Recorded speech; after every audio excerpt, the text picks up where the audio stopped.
கடலூர் அருகே Semmankuppam railway crossing கேட்டில் பள்ளி வேன் மீது நேற்று காலை விழுப்புரத்திலிருந்து மயிலாடுதுறை சென்று கொண்டிருந்த பயணிகள் ரயில் மோதியது. ரயில்வே கேட் கீப்பர் ரயில் கேட்டை மூடத் தவறியதால் இந்த விபத்து நடந்தது என்று கூறப்படுகிறது.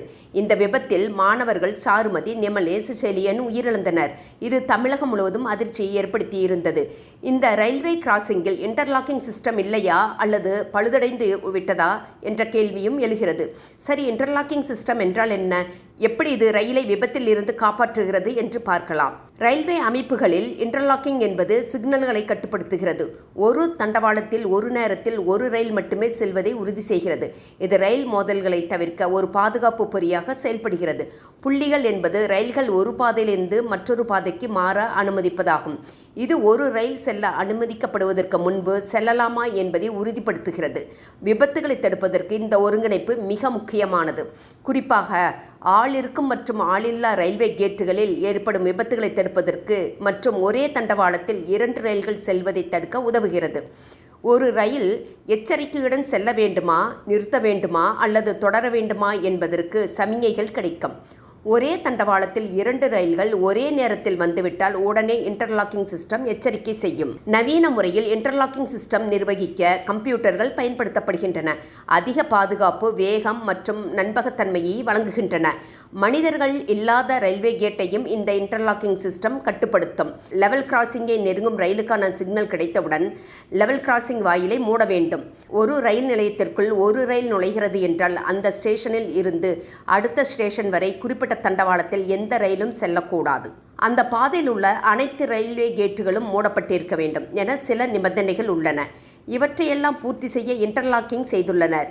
2-3 லைன்கள் இருந்தால் எந்த லைனில் ரயில் செல்கிறதோ அந்த லைனில் தான் பாயிண்ட் செட் செய்திருக்க வேண்டும் என்ற நடைமுறையும் உள்ளது. முன்பு ரயில்களின் பயண வேகம் குறைவு என்பதால் மெக்கானிக்கல் இன்டர்லாக்கிங் முறை பயன்படுத்தப்பட்டது.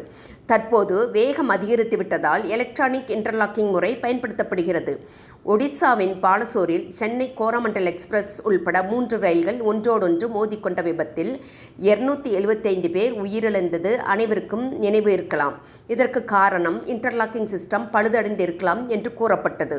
கடலூர் விபத்துக்கு காரணம் ரயில்வே கேட் நான் இன்டர்லாக்டு முறையில் இருந்தது என்பதுதான். அதாவது இன்டர்லாக்கிங் சிஸ்டத்தில் இல்லை. ஏன் என்ற கேள்வியும் எழுந்துள்ளது.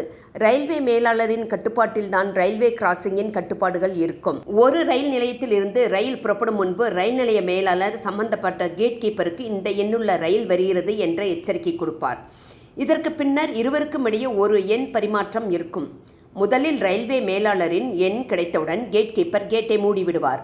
மூடியதற்கு அடையாளமாக கேட் கீப்பரும் ஒரு எண்ணை கொடுப்பார். உதாரணத்திற்கு ரயில்வே மேலாளர் 22 என்ற எண்ணை பரிமாறினால் கேட் கீப்பர் 11 என்ற எண்ணை பரிமாறுவார். இதுதான் இருவருக்கும் இடையே நடத்தப்பட்ட பரிமாற்றத்தின் உறுதிநிலை. இது இன்று நேற்றல்ல, பிரிட்டிஷ் ஆட்சி காலத்தில் இருந்து இந்த நடைமுறை உள்ளது.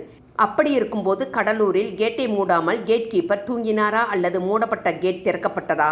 கிரீன் சிக்னல் கிடைக்காமல் எப்படி ரயில் வந்து இருக்க முடியும் போன்ற பல்வேறு கேள்விகள் தொக்கி நிற்கின்றன. தெற்கு ரயில்வே விசாரணைக்கு உத்தரவிடப்பட்டுள்ளது.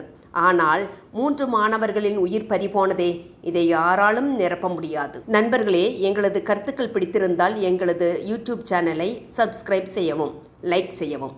நன்றி.